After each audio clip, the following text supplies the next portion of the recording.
I started Killzone as a kind of a byproduct of my studies when I was in the graduate program at Georgetown a couple years ago. I started to really look into veteran narratives and how they form and where they come from. And I think our first veteran narrative starts from Homer. Okay, so I like to say blame Homer. So if you look at the Iliad, the first veteran archetype that we're kind of, our warrior archetype that we're introduced to is Achilles, right? Achilles, his best friend, or his cousin, gets killed, he goes berserk, and we have this idea of warriors, when they go to combat, they become enraged or berserk. And then we get this next kind of introduction to a warrior archetype with Odysseus, okay, in the Odyssey. And Odysseus, he can't come home, right? He's trying to come home for all these years, and so the next type of kind of way that we see veterans and warriors kind of interact with combat is that they can't come home. There's this problematic idea of homecoming. So as I wrestled with kind of these narratives, I found the arc. I traced the arc to kind of Vietnam and the Vietnam literature that we read, and especially in the Vietnam films that we see, is this problematic homecoming. Whether it's in Platoon, where you've got plenty of veterans in the film Platoon, where veterans are kind of going berserk, or Born on the 4th of July, First Blood, you've got Rambo can't come home, you got Kovac can't come home, right? So it's this idea that once you've been to combat, there's some kind of harm, there's some kind of damage that prevents you from the ability to come home. So I wanted to kind of explore how can we get veterans home, how can we work through these narratives, and I traced the arc all the way to kind of American Sniper, where Chris Kyle is, he's at the bar, he calls his wife, and she answers, said, hey Chris, where are you? And he says, I'm home. And she goes, you're home? Well, why don't you come home? And then he kind of starts to cry, and he can't come home, okay? So what is it about combat that prevents us from coming home, and why has this narrative kind of stuck to veterans? And what can we do about it? And so I think veterans have been kind of stuck in what I call the kill zone, okay? So the kill zone, if you're not familiar, when you conduct an ambush, you kind of think of an ambush. Let's think of a linear ambush where well, it depends on what end of the barrel you're on, but let's say the good guys are in the tree line here along a road, and then you've got enemy troops kind of hey diddy bopping down the road. The kill zone is the area where we're going to have kind of our concentrated fires, where we'll be able to kind of affect mass our fires on the enemy. It's where we want to initiate that ambush. So you don't want to initiate the ambush too early. You don't want to initiate the ambush too late. You want to kind of the mass of the troops right there where you have your machine guns interlocking and your claymore set up. That would be the kill zone. If you become a casualty while you're on the kill zone, we call that area the X.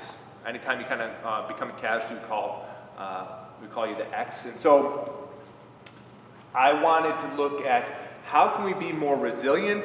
How can we maybe stay out of these kill zones? How can we diminish the amount of damage that we suffer during these ambushes? And then how can we potentially start to recover? We need the ability to recover, because what I argue is that these ambushes are inevitable. That all of us at some point have sustained an ambush. All of us have experienced, whether it's a car accident, a cancer, a parent's divorce, something in our life. We all have a story. And in our story, we have ambushes, okay? So we've all sustained an ambush. And what I'm arguing is that you have, life is an arena, okay? So once you enter into the arena, you can expect more ambushes to kind of come, and what are we going to do about those ambushes that we know that are coming still, okay? The first thing I'm going to tell us that we need to kind of mitigate these ambushes or make ourselves a little bit of a harder target is expectations. So expectations in Latin means an awaiting. So if we have an awaiting or if we have an expectation that bad things will happen, then we can make ourselves a little bit harder of a target. The metaphor I like to use is the boxer, okay? If you have an expectation that you're going to get hit. So when a boxer enters a ring, a boxer expects that that opponent is going to try to hit them in the mouth. So it's in the boxer's best interest to make themselves a hard target, right? The boxer bobs, the boxer weaves, they pair a punch, they're able to counter punch. So when a boxer goes into a ring and gets hit, it's not a life-shattering event. You know, it's what did you expect? You entered the ring, of course you're going to get hit. So you don't enter the ring and just put your hands down, do you? No, you would never just go into the ring and kind of put your hands down. You go into the ring with an expectation to get hit, so you make yourself harder to hit. And just like when we as society, when we watch a boxing match or we watch UFC, and we see one guy or gal hit the other guy or gal, we don't think like, oh my God, I can't believe like that someone got hit in there. It's like, well, of course they got hit. It's a fight. And what I'm arguing is that we're in the fight. We are in the fight called life. These hits are going to come, and we need to have the expectation that we're going to get hit. What the Stoics would call that, the Stoics would call the expectation to get hit Premeditatio Malorum, or premeditation of evil. So the Stoics would kind of start each of their every day with the expectation that when you go out into the world, bad things will happen, things will be taken from you. Okay, so when the Stoic would go out into the world and something bad would happen to them or something would be taken from them, it wouldn't be this life-shattering event because they had already kind of thought on that before they even started their day. So outside these doors or even inside these doors, something bad, the potential out there that I'm going to get hit today. And so when I like to talk about people ambushes and I say, you know, you've been ambushed, you're going to be ambushed again, people will say, but like you've been real ambushes, bombs, bullets, bad guys, casualties. Like how can you talk and kind of compare these ambushes? And what I want to say is it's not a competition, and that your ambush, these ambushes are relative to the individual. So if the individual, where they're at in life, their ambush is real to them, and so I don't get to kind of take that agency from them and say, oh, well, look at my ambush was so much worse. It's like, it doesn't matter. If that ambush happened to you and that's the way you feel, like, I don't get to devalidate that. So I think ambushes are very kind of relative to the individual. Okay, so having that expectation of getting hit, thinking about like we're a boxer, the expectation of getting hit, we need increased situational awareness. Okay, so how do we increase our situational awareness? Well, Colonel Cooper came up with the color code. The color code is that he developed starts with white, yellow, orange, red, black. Okay, so you can think of white as your head is in the clouds, pie in the sky, everything is just cheery and perfect, and you're just diddy-bopping through life, not a care in the world, like a little bumblebee, just bumping from flower to flower, kind of look. So that's kind of what you're in when you're in the white. The danger, the threat, when you're in the white, is that when you get hit, there is a very high potential that you can get sent into the black. That when you are in such a vulnerable state, that getting hit becomes this overwhelming, incapacitating event. Okay? And that the external realities are so horrible and so horrific that you go what we call in the Marine Corps going internal. Okay? How do you avoid that? Is you stay in the yellow. The yellow is this relaxed but alert state. Yellow is relaxed but alert. So I'm kind of always scanning my baseline, always kind of looking right to left, kind of looking at anomalies, always with that Premeditatio Malorum, always kind of understanding that, hey, there are bad things out there, and when you are in that yellow, when you have that increased situational awareness, you have the maximum ability to kind of respond fluidly and adaptively. And so that punch comes, you see that punch coming, so you can kind of dodge the punch. Maybe you can't dodge the punch, but at least you can get your hands up and you make and you kind of diminish the amount of damage that you sustain when you see that punch coming, when you're in the yellow. I like to talk about a couple stories where I was in the white and I really suffered a lot. The first story that I like to tell is, well, they're both about dogs, my dogs, okay? I have 3 dogs.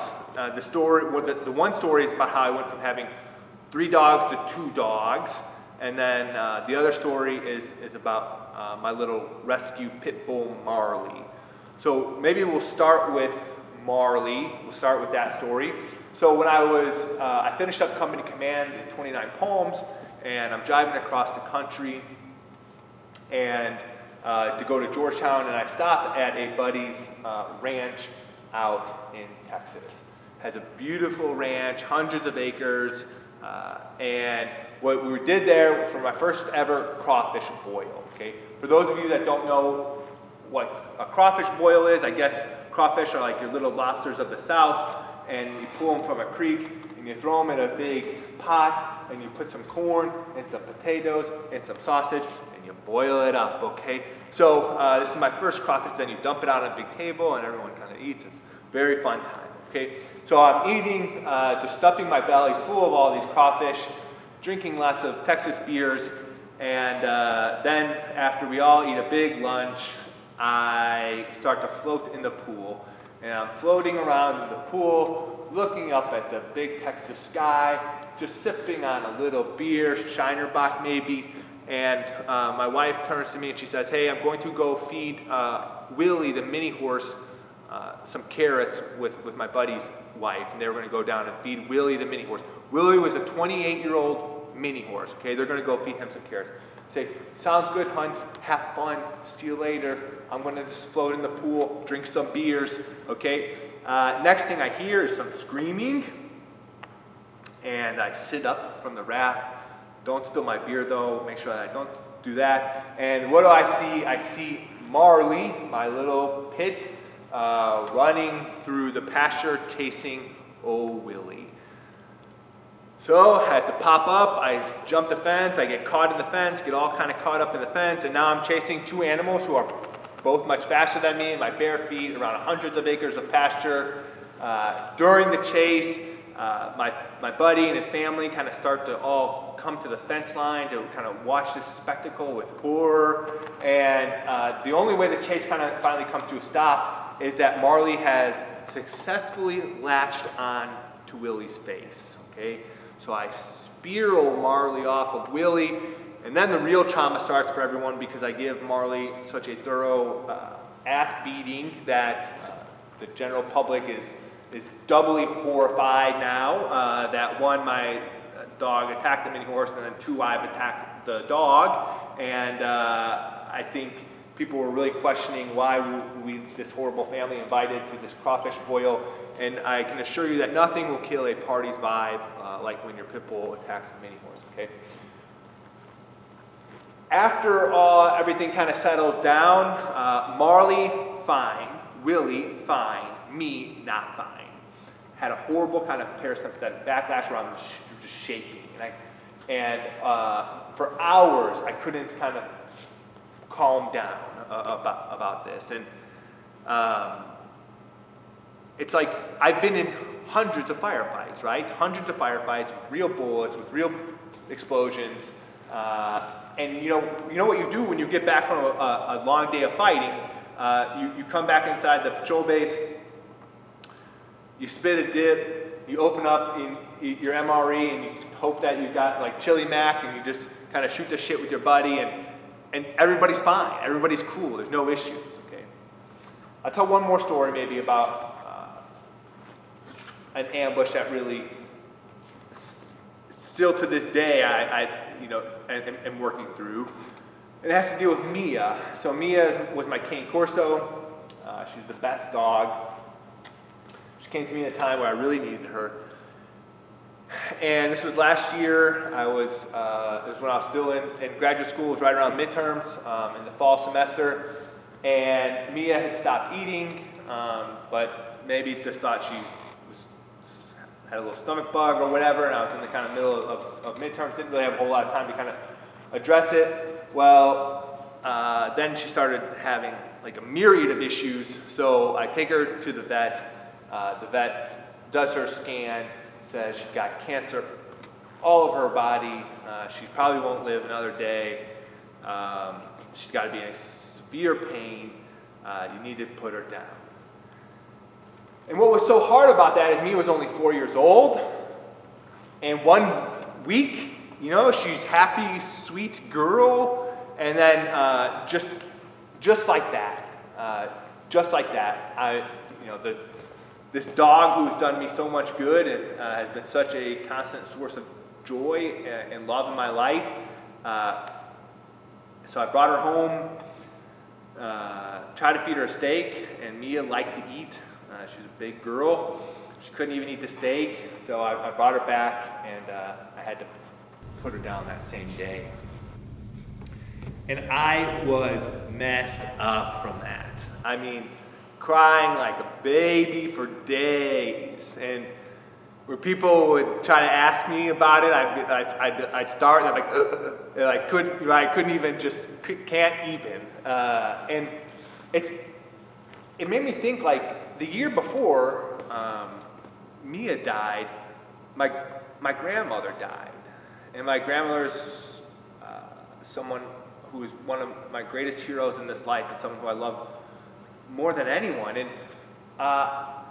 but I wasn't so shattered over it. And is it because I love Mia more than my grandmother? It's like, no, but my grandma smoked her whole life and then had lung cancer, and then for a year and a half went through chemo and didn't work. And so it just shows you the power of expectations for someone who is so integral from my childhood through my whole life, like my grandmother was. Of course, I was very sad, but it was a very kind of different reaction to those two things. And I think it just kind of highlights the overall kind of power of expectations. And so when I remember on my second deployment, I was JTACing for Weapons 1-1. We've been fighting all day, and we finally got to a compound that we were going to set up in our patrol bases. I was very thirsty at the time, I remember. But I was sitting inside this compound, and it had low walls. I remember I recommended that this was a bad compound, that we shouldn't use this compound, but this was where we set up to kind of start to run our patrol bases. And the compound had taken a couple pot shots, and I remember everyone was really kind of scattered around and low crawling into that to me, after having been in Sengen, those kind of fire, that kind of shots really weren't kind of eliciting that kind of same reaction for me. So I remember I was talking to the company commander, and I was doing the JTAC work for him, and we were talking, and I remember a round just skimmed right across the top of my Kevlar. And I was like, oh, that was pretty close. And as the dirt from the wall behind me kind of trickled down into the back of my camis there and the back of my flak, I was like, I should just scoot down a little bit. And so I remember I scooted down a little bit, and I continued to task the aircraft that I was working on, and I didn't think another second of it. And when I kind of go back to it, it's like, okay, 7.62 round, very much was intent for my big head, right? Like 7.62 round, intent for my head, very nearly succeeded. Generally unnerved, like unmoved by it. And because when I go out on a patrol, when I exit friendly lines, when I cross the line of departure, when I walk out of the ECP, the entry control point, I do a couple of things. I put on my flak, I put on my Kevlar, make a condition 1 weapon. And why do I do those things? Because I'm expecting that I'm about to go out to some hostile environment. I'm expecting that I'm going out to an environment where I know people are intent on killing me. Okay? So when those people then therefore do try to do that thing, it's not so life-shattering to me. It's like, of course the Taliban are assholes. Of course the Taliban are trying to kill me. I'm trying to kill them. they're trying to kill me, and I went there with that expectation. You know, we shoot these man-sized targets, okay? We shoot silhouette-sized targets. Why do we shoot those types of targets? It's to condition us, to prepare us to then have to go shoot people. So when I have to shoot someone, it's not some big traumatic event. It's like, okay, I've been training to do this, okay? We'll also do hundreds of tourniquet drills. So then when I have to do my first tourniquet drill on one of my Marines, it's not, again, it's not a life-shattering event because I went to combat with the expectation that someone was going to get hit. And that I was going to potentially have to shoot someone. And when those things kind of come to fruition, when I leave friendly lines, I know that I'm going out into a hostile environment with that expectation to get hit. So when it does, I can fluidly adapt, right? I'm in the yellow and I'm ready for those things to happen. Whereas when I talk about Mia or Marley, kind of two instances where I just wasn't in the right, I didn't have the kind of right situational awareness about that. I didn't have the kind of proper expectations about that. And so like two kind of trivial examples maybe about like why do you keep talking about dogs? Well, I'm a dog guy. But two kind of things like that would seem pretty trivial, little dog and a mini horse, and then, you know, those were the things that I really kind of very successfully ambushed me. Whereas in real life, U-shaped ambush, complex ambush, L-shaped ambushes, at no point, as soon as I fought my way through those with my Marines, we got back to base, it was just another day at work. It was no big deal. There's another type of ambush. There was something that in combat that I wasn't quite ready for. And I call it the insider threat. Blue on blue or friendly fire. And I think many of the kind of the moral, mental, psychological injuries that veterans deal with or have the hardest kind of times dealing with is any kind of betrayal from their leadership. So when you think about your leadership, you think about these people are here to kind of take care of me, to advocate for me, to provide top cover for me.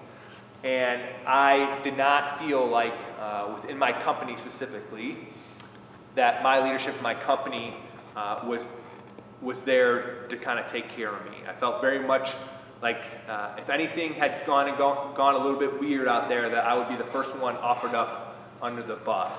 And so every day I kind of go out and I fight all day. But that's okay because that's what I came to do. That's what I'm prepared to do. I'm wearing a flak. I'm wearing my Kevlar. I've got I got machine gunners with me. We've got mortars, like rockets. We're good to go, like no problem. But when I come back inside the base, what am I going to do? I'm going to take off my flak, take off my Kevlar, because I feel like I'm in an area of relative safety. And when you're ambushed in this place where you're supposed to be able to decompress, where you're supposed to be there to kind of protect you or look out for you, that is where I was very vulnerable and I wasn't ready for those attacks. And as a young lieutenant, it's a lot of water to hold because, you know, my role as the officer is I kind of buffer all that shit from rolling downhill to kind of take care and protect my Marines. And then I allow my Marines to kind of bitch up, so any kind of bubbling that's going on there, right? So I'm taking all those face shots from the troops, I'm guarding against them from higher, and it's a lot of kind of water to hold. But on top of all that, I'm dealing with my own personal issues, whether it's losing some of my best friends or a company commander who I felt did not have my best interest in mind. And at any point was going to try to fry me.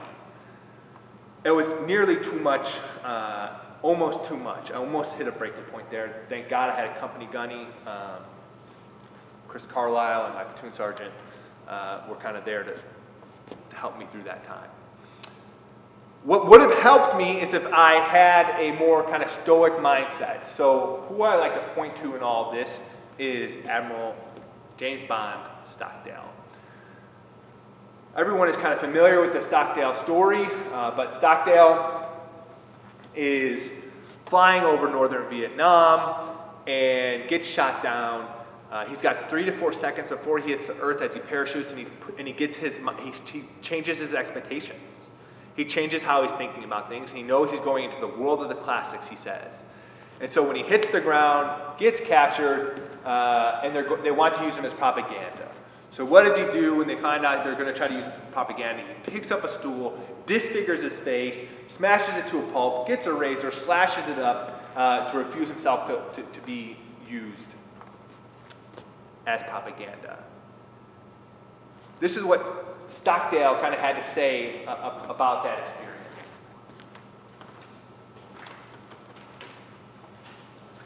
He says, "Was I a victim?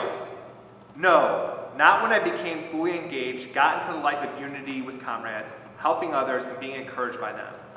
So many times I would find myself whispering to myself after an exhilarating wall tap message. And I would say to myself, I am right where I belong. I am right where I was meant to be. In all honesty, I say to myself, what a wonderful life I have led."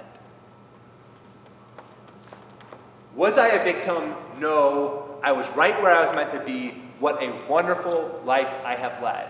From the guy who spent over 8 years as a prisoner of war. You know, people would like to say, but Stockdale, but Admiral, like you must have really hated your torturer, right? His torturer who would come to his cell every day, interrogate and torture him every day. People say, well, you must have really hated that guy, right? He said, no, I didn't hate him. He was a good soldier. He did his duty and nothing more. I think what Stockdale really embodies here is what I call Uncle Marcus Aurelius had to say in Meditations. Choose not to be harmed and you won't feel harmed. Don't feel harmed and you haven't been. The way that I kind of break that down is embracing the suck. Okay, so what the Stoics would call that is Amor Fati. Love your fate. That's kind of how the Stoics would refer to this mindset. Love your fate, love your destiny. I like to kind of call it embracing the suck. I learned how to embrace the suck. I know the specific date that I learned how to embrace the suck. It was in July 2009. I was at infantry officers course. And we were at Fort AP Hill doing a patrolling exercise. And during this patrolling exercise, I was just a GP rifleman. I didn't have any specific billets. And so we're out there in the middle of the Fort AP Hill woods in July, Virginia, and we're in a patrol base, 360 perimeter, and I'm just holding security ready to slay any of those imaginary enemy that show up. I remember it was very hot. I was very tired. We had moved patrol bases like every 2 hours. Our patrol base was compromised throughout the night. So we had to keep moving. Definitely had not eaten in a couple days, low on water. And it was kind of about 4 or 5 o'clock, so the mosquitoes had just started to come out. And so I'm just fighting mosquitoes. The gnats were just, if you've had a gnat in your ear, that noise just swarms, clouds of gnats. I'm trying to fight the gnats away, Flies, lots of flies landing on me. At one point, I remember there was like some fire ants or some red ants, and I just so happened to kind of be right in their little trajectory.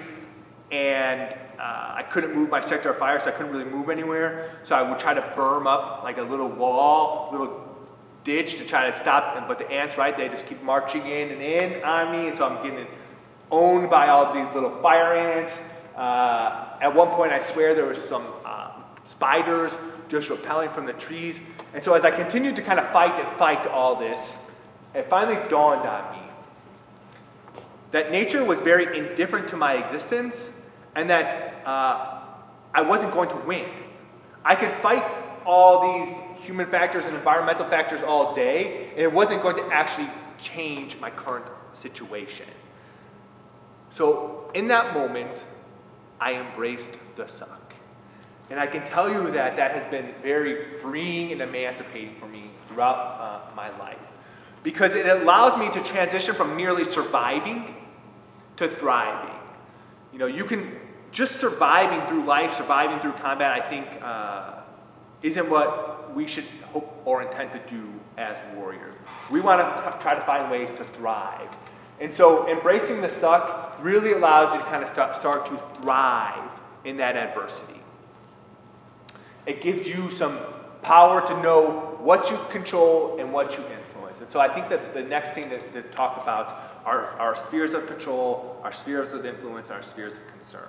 Okay. So naturally, I think where we like to live is our sphere of concern as people, okay? And our sphere of concern I call it the cycle of death, the spiral of doom, okay? So our sphere of control is anything that we can't, our sphere of concern is anything that we can't actually control or influence. Okay, what do we control? Okay, you get to control if you put your left shoe on or your right shoe on. If you wash your face first or you brush your teeth first. If you put salt on your eggs, no salt on your eggs. You know, by the time that you've gotten to work in the morning, you've already made 100 decisions that are within your sphere of control.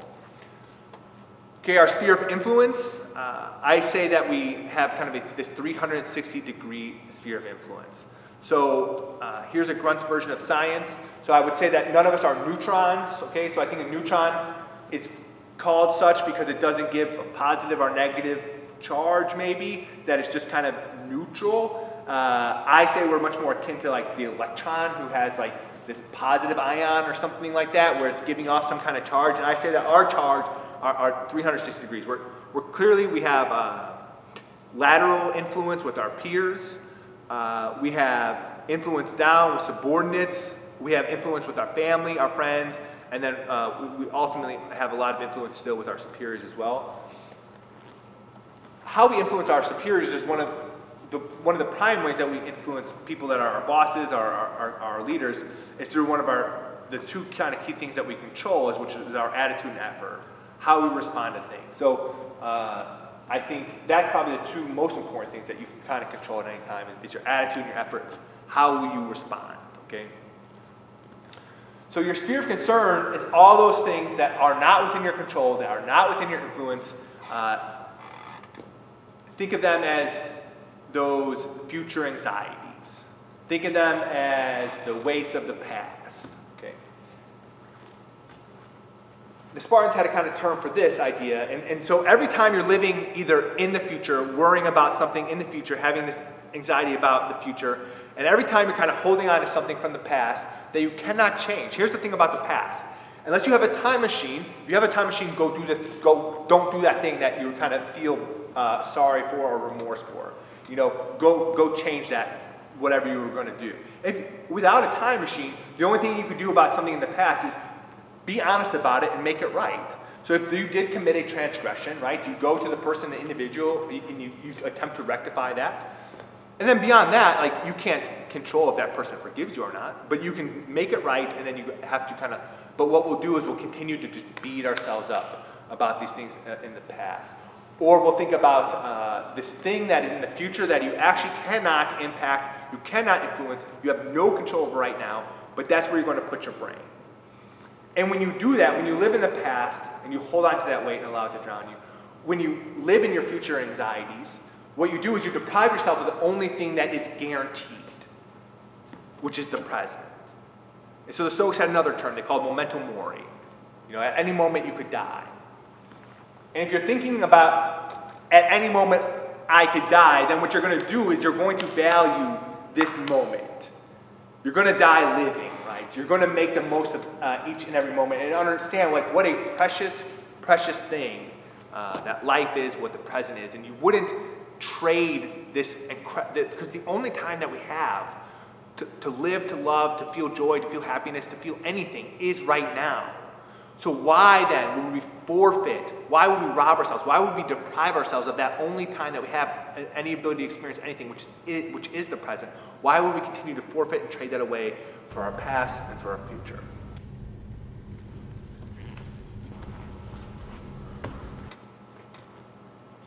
The last kind of thing that I think the Stoics kind of help us with and kind of helps us to kind of embrace this stuff a little bit is the ability to compartmentalize.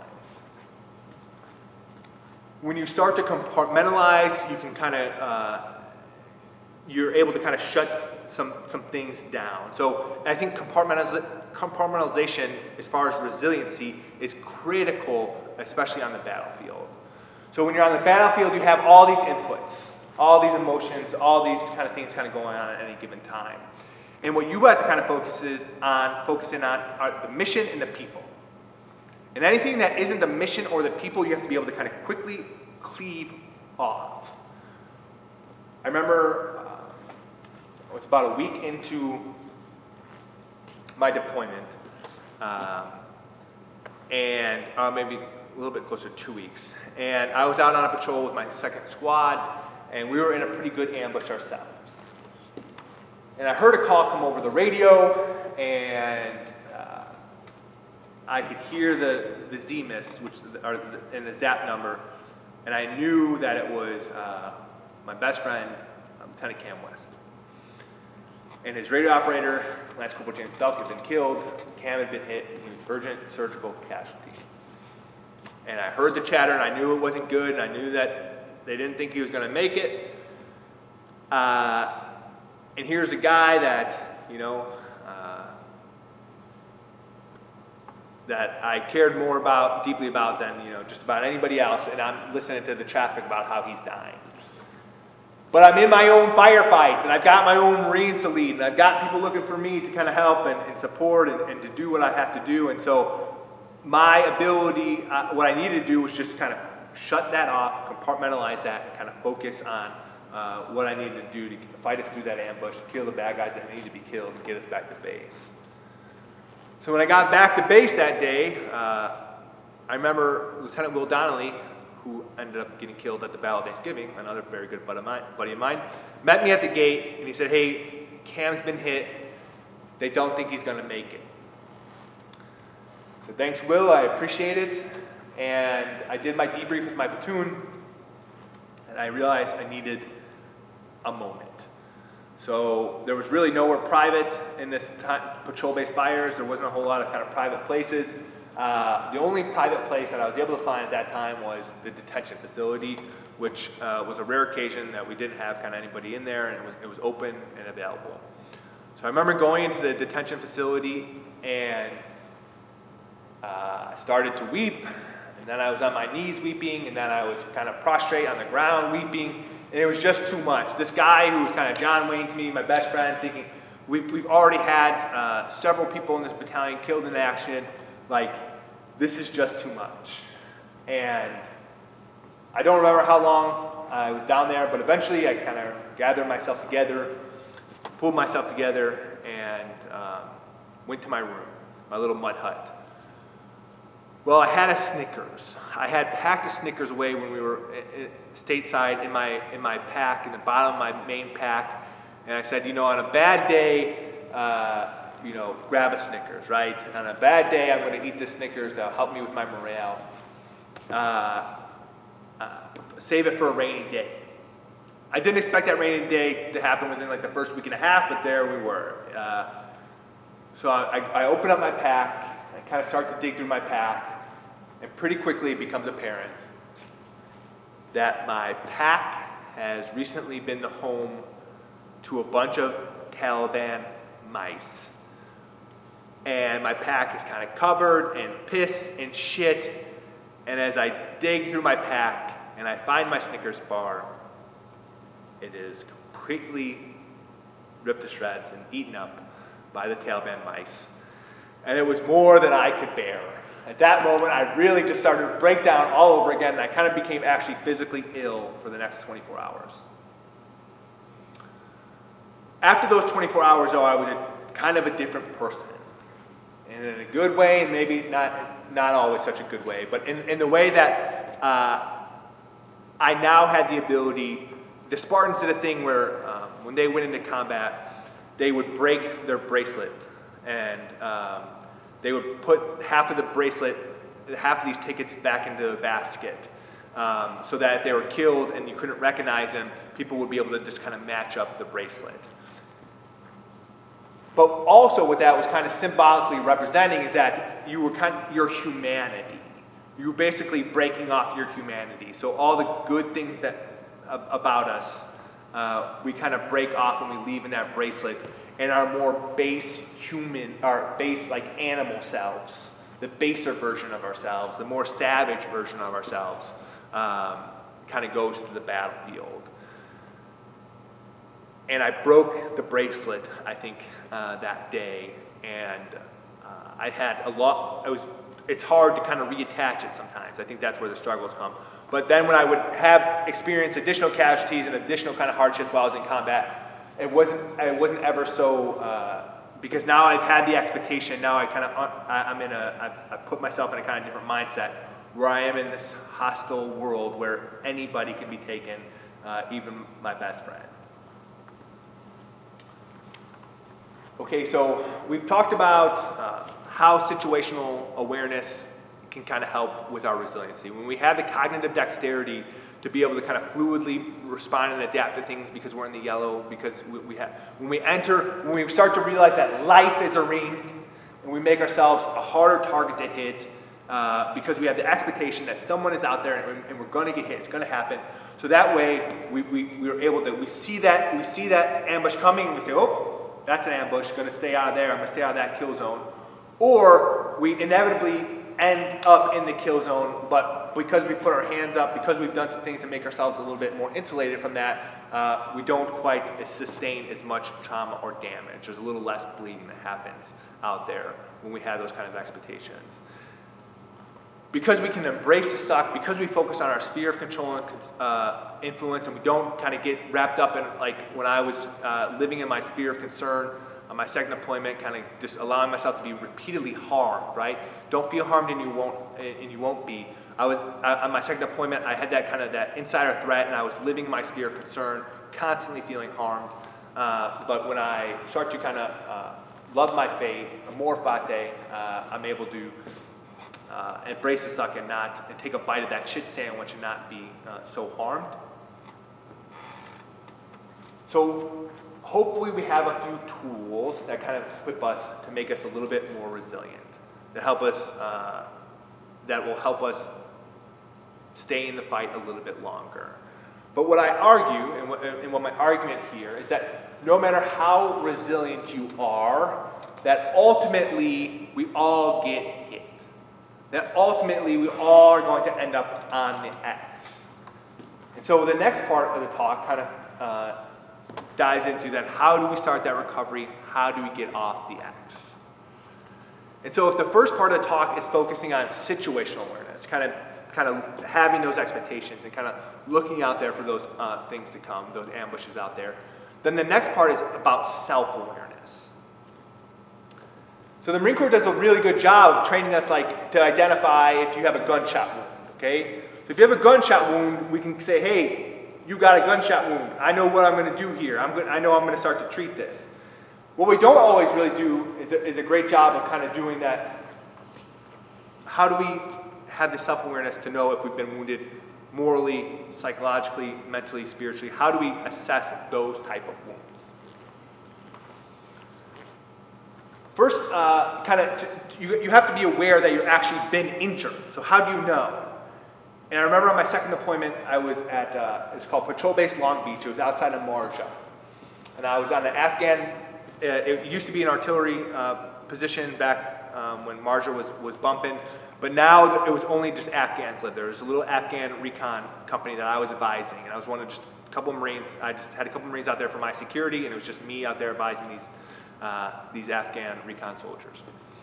And the only thing I had out there was a cot, a pallet of water, a pallet of MREs, and some wag bags. Like, that was the extent of my amenities and luxuries. I was July, outside of the Marja, living in the desert.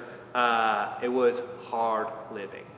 We had the only piece of, if you want to call it exercise equipment, it's like I was able to fashion a little box, and I would just do box jumps or decline push-ups, and that was like the only thing that I had to kind of exercise, because it was a pretty small base, so you couldn't even really run around it.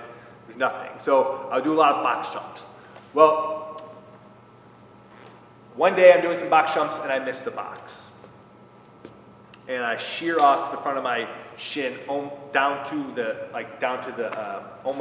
bone, like very deep, shear off a large chunk of my shin. So it's like, oh, like, looks like I'm injured, but like I don't have time to kind of deal with this injury.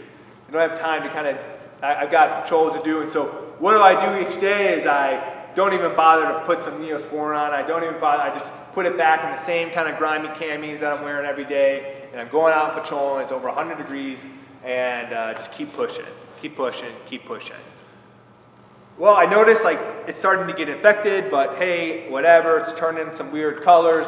Don't have time, got to kind of just keep pushing, keep pushing. Well, finally one day, it started to pus. I knew, hey, this thing's getting pretty bad, but still ignored it. And then I woke up one morning and all my kind of lymph nodes were swollen. I felt super feverish. And finally I said, hey, I better go see doc. Better see the doc. And so I was kind of going septic from infection and had like 104 or 5 degree fever and was in a really bad place. So had to get the good shot of that thick antibiotics, right? I had to get that good shot. Was on IV fluids for a day to kind of counter this infection. And then I would have to go see doc every morning and he would scrape the infection out of the wound. So that's one of the issues with veterans, is that we maybe feel like something is wrong, or we maybe know, but we just kind of keep pushing. And maybe we put these wounds into kind of toxic environments, whether that's hanging out around people, using drugs and alcohol, it's this festering wound. We have this festering wound, and we're putting this festering wound into kind of shitty environments that don't really allow it to heal or get better. We know there are things that can help heal our wounds, right? We can kind of get outdoors, get outside, get with good people, but no, we'll choose to kind of put our festering wound back into kind of a bad environment. So what we need to do is kind of apply the self-aid, buddy-aid, Corpsman-Aid concept, okay? Self-aid, buddy-aid, Corpsman-Aid. So have the self-awareness to say, hey, something's off, something's wrong. Like I can feel something's off, something's wrong. And so sometimes, if I'm kind of having a bad day, if something's kind of off, something's wrong, maybe I'm able to just give myself a little pep talk. Maybe I throw on Jocko, and Jocko tells me to get after it, and I'm like, oh, I'm going to get after it, and I'm able to kind of get myself all pumped up and kind of just talk myself, out of it and kind of get through it. That's I would say like you're a routine casualty at that point, ambulatory, you can walk it off. I was just having a little bit of a funky day. I'm able to apply some self-aid, right? Okay, so self-aid, I've got a broken arm, I'm gonna tie my tourniquet up and put my sling on and some little self-aid. All right, maybe I try my little self-aid, I try to kind of do some meditation or do some writing or reading, and I'm still not I think I'm still kind of in a bad place. Well, the next thing I'm going to do is buddy aid. So I'm going to go to my buddy and I'm going to talk to my buddy. And, Dr. Shea in his book, Achilles in Vietnam, kind of talks about the power of this buddy aid part. And so many of these Vietnam veterans who had suffered for so long from PTSD or moral injuries, what Dr. Shea would do is he would put them in a group together, and he would teach them a little bit about active listening, or listening to understand. Not to respond, listening to understand. And for the first time, these veterans felt like they were in a place where they can share their story. And we all have a story. And there's so much power in your ability to kind of tell your story, and to have someone not talking at you, but just listening to understand. And there was so much healing and restorative hope in this exercise that Dr. Shea would do with these veterans. And so this buddy aid, right? So that's what empathy is. So empathy is, hey, when I'm feeling sad, when I'm feeling angry, what empathy is that buddy doesn't pity you. They don't give you sympathy. They don't feel something at you. They sit in that experience with you. They feel that sorrow. They feel that anger, they feel those emotions that you are feeling. And sometimes you just want someone to kind of sit empathetically with you, to hear you, to be in that with you. And then sometimes that buddy can then help you kind of get off the X then. Sometimes I need my buddy to kind of come over and put that tourniquet on me to stop that bleeding. But sometimes I talk to my buddy and I'm still not recovered, still not better, still bleeding, okay? Well, that's when that corpsman or that higher echelon of care comes in. And just like we wouldn't, if we had a gunshot wound to the chest and we were developing like tension pneumothorax, and we wouldn't be like, hey, buddy, or maybe I can just deal with this gunshot wound in my chest myself. I got this sucking chest wound. I could probably just I just need to kind of keep pushing. I could probably just push through this sucking chest wound. Or hey buddy, I got this tension pneumothorax. I know you've never done a needle decompression.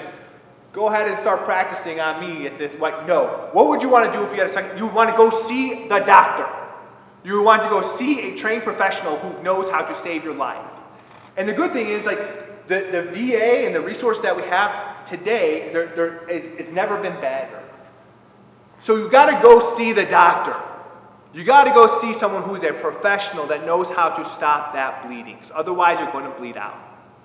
You can keep pushing, but not only and that damage. Once we're that urgent casualty, the damage that we're causing is not only to ourselves anymore. We're causing that. We are inflicting casualties around us when we refuse to kind of get that help and we refuse to kind of go see someone to kind of get fixed. The Spartans had this concept where I talked about how sometimes you gotta have your buddy in the room. The Spartans had this idea where, like, when you're in a house with, like, that we all are in a house with many rooms, and in these rooms are things like fear, jealousy, rage, anger, loneliness, and the Spartans would say, you don't enter into any of the rooms. You think it's like a long hallway, and you're in this house. You don't go into any of the rooms. Okay, that's what the Spartans would tell us. Because they were afraid that you would become possessed by those emotions. That you might become possessed by those emotions. And the kind of key ingredient to the Spartans was this self-composure, or this equanimity that you need to possess on the battlefield. So don't go into the rooms. You might get trapped. And what I would argue is, like, hey, those rooms are what make us human. So just like we said, when we break that bracelet off, if we don't ever kind of reattach that bracelet and go into some of these rooms, then we're kind of really missing out on the human experience. And here's the thing. We've somehow stigmatized being sad or angry. We've somehow made it that, like, it's if a veteran comes back from combat and they say, I'm lonely, I'm angry, or I'm sad, we're like, oh my God, you must have something wrong with you. And what I want to argue is, like, no, there's nothing fucking wrong with that person. They're just fucking sad. It's okay to be sad. It's okay to be angry. It's okay to feel lonely. It's okay to kind of feel isolated. It's okay to have, it's not only okay to feel this in one day, it's okay to feel this in seasons. Sometimes people have these kind of things for seasons. So we've got to stop telling people, like, as soon as they have an emotion, that there must be something wrong with them. There's nothing wrong with them. So if you need to go into the room of sadness, go into the room and be sad and sit down in your sadness. And when it's time for you to get up, get up. If you can't get up, you need to tell your buddy, hey buddy, come on in this room, I'm having a hard time, I'm gonna need a fireman carry out of this place. The pitfall is if you become trapped in that room. If your angels come to you as demons, and if your demons come to you as angels and they sit beside you and they say, hey, just have a drink, bud, just kind of hang here in the sadness, and you start to see that entrance of that room going farther and farther away, and now there's no door handle on the inside of that room anymore, and now you're trapped. That's when we have an issue, right? But we can't continue to kind of tell veterans that, hey, just because you feel something, there must be something wrong. Here, we're going to give you some pills that you don't feel anything anymore. That's where we're messing this up. We got to make it okay to kind of feel emotions and understand that. And and as veterans, what we have to do better is to not play into the veteran as victim narrative, to not allow ourselves to kind of seek or amass this cultural currency in this environment where everybody is in this victim Olympics. We're all kind of competing for who has been the most victimized. Sometimes veterans are competing for the gold medal in this. And so, they want this kind of public recognition or this affirmation of their service that, like, yes, I did something and you should feel bad. And so we have to resist that urge or that temptation to kind of join in this veterans victim narrative and kind of understand that we are warriors, and as warriors, we can never be victims. We can never be victims. General Kelly tells kind of two stories. One about 2 Marines that had 6 seconds to live, and in Iraq, and as a suicide V-bit creamed towards their base, they had 6 seconds to kind of make that decision. And those Marines knew their fate and leaned into it and fired their weapon systems. And we can't call those Marines victims because they didn't die like victims, right? They died like warriors, okay? So we can't allow ourselves to kind of get caught up and start to conflate our hardships with this victim narrative that society has kind of built up around us. So a refusal to kind of accept that pity. In order for us to recover, we have to, especially our transition veterans, we have to repurpose ourselves. We have to continue to kind of find our purpose and find our tribe. I think one of the main issues is when a veteran transitions, we tell them, hey, you've gone to transition readiness seminar, we've taught you how to put on a tie, we've helped you build your resume, and now you're going to go out and crush it. It's like what we should tell veterans at transition readiness seminar is like, hey, you're probably going to go out and you're probably going to fail, and you're going to fail, and you're going to fail again, and that's okay. That's okay. And just because your first thing doesn't work out, and just because your second thing doesn't work out, like that's okay. And so, but keep pushing and keep trying to move towards that directive. And because you've got to get yourself invested into something, some kind of purpose and some kind of tribe. You know, people don't mind hardship. People don't mind adversity. They mind feeling not useful. And so you've got to find that tribe. And so with veterans, what we'll do is when we go back into kind of society, we put on our tan coyote backpacks, we grow a beard, tattoo our whole faces off, put on Oakleys, wear a baseball hat, and then we're like, and then we say, oh, I'm having a really hard time, connecting or transitioning. Like, it's like, well, you don't seem very friendly there, bud. Like, you've got to take the onus or responsibility to kind of work in your community, work at school, work in your new job to make those connections. You aren't entitled to new friends or a new tribe. You have to go earn that. I mean, you were just a machine gunner, right? You just had the coolest job in the world. You carried a machine gun. And people in your squad and your platoon, they knew like, hey, you're the machine gunner. Like, pretty freaking cool. Okay, when you deployed, little kids wrote you letters and they said, dear machine gunner, I hope you kill all the bad guys. And these crazed kids draw these cards where you're just mowing down people, like this whole terrible scene, right? And you felt important because you were getting care packages and everyone knew you were deployed and you were in Iraq and you were in Afghanistan and you were Syria and you were somebody. And you carried a machine gun. And now you're back and you're back in your hometown, and for the first 5 minutes everybody thought was happy to see you back and bought you a beer, and now you're just Bill again. Now you're just Jim again. And you're not machine gunner, you're not Sergeant so-and-so, and of course that's hard. So stay connected. Continue to pursue those relationships with people who are and that's the thing, that the Marine Corps is going to issue you a squad, right? It's going to issue you a tribe. So we give you a purpose. Here's your task. Here's your mission. A task and a purpose. Those are two things that a mission has. We're going to give you a task and a purpose. So the Marine Corps is going to literally issue you your purpose and then build you a tribe. You have to go seek those same things once you kind of transition out. Ultimately, how we continue to recover, we continue to kind of move forward, is we live to love and we live to sacrifice, right? We're people who are familiar with sacrificing. We're people that have all raised our hand and said that, like, I want to sacrifice. I want to do some kind of sacrifice. And so whatever is weighing you down, at some point you have to let that go so that you can look forward and move forward. I remember when I almost allowed the weight of my past to drown me.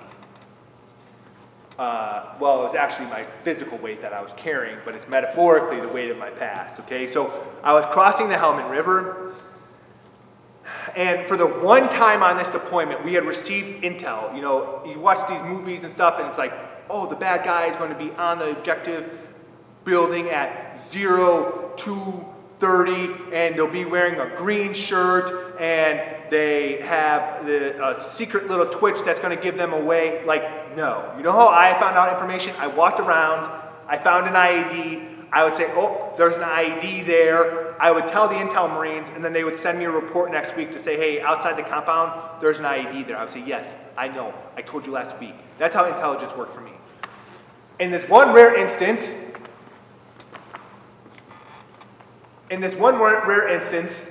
we actually received some intel. And the intel was that the Taliban commander lived across the river, and he had this big cache across the river.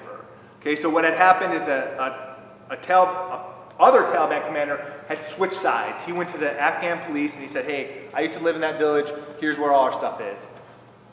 So I got very kind of sucked into this mission, and I identified 3 different crossing points where we're going to cross Helmand River, a primary, alternate, tertiary crossing point. I took 7 of my best guys.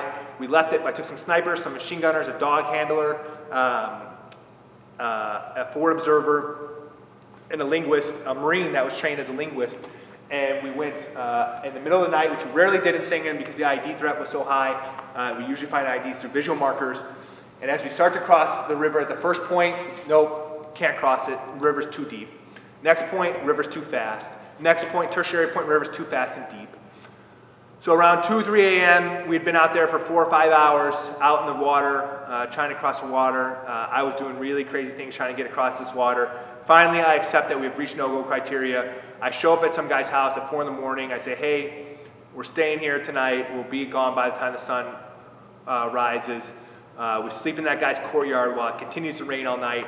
Next morning, 6 o'clock, I'm very dejected, demoralized, and we start to go back to base.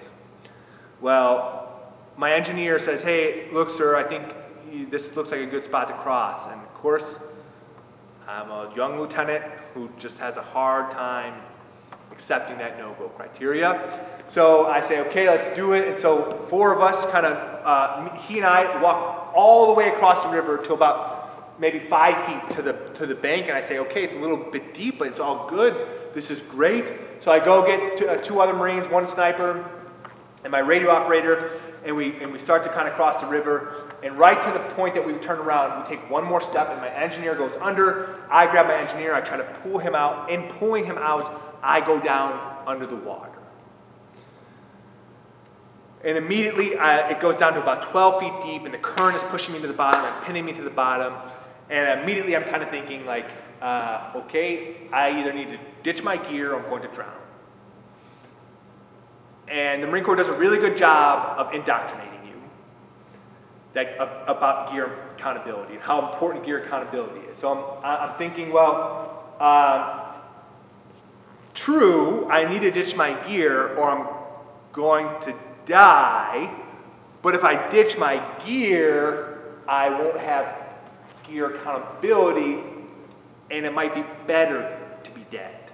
So I'm wrestling kind of back and forth with myself. I've got, in my flak jacket, I've got a mini thermal imager, PVS-14, a 150 black gear radio, green gear radio. I've carabined in my rifle, so my M4, RCO, PEC-16.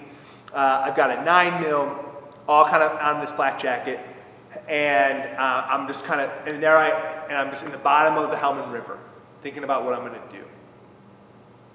And I think like, okay, you should ditch your gear, you should try to live. And then I kind of go to pull my flak, and I don't think that I've got the ripcord because I don't have a lot of oxygen to my head. I forget about that, so I go to pull it off my big head. Of course, what happens, gets caught on my head, comes back down. You know, drowning for me was very slow. It was very like, hello, darkness, my old friend, right? It was very kind of this slow process for me. And while I'm drowning, I'm thinking like, oh man, this is going to be bad for my mom. She's not going to take this well. And then I think, oh, you should say a prayer. And I'm like, dear Lord, I've been a very bad sinner. I think I'm going to be there soon. Could you please let me in? And it was just, I was probably under there for like a minute or two, but I remember just kind of clearly kind of thinking through a lot of stuff. And as I started to kind of go unconscious and kind of see the black in my covering in for me, this little voice in me said, you gotta live, you gotta fight, you gotta let it go. And so I ripped this cord, and as soon as I ripped this cord, I was able to spring up, go to the top of to the river, and as I'm getting ripped down the river, I grab onto a tree branch and I look, and I see a couple of my Marines holding onto the branches. And I really, really beat myself up in that moment, thinking like, you jerk.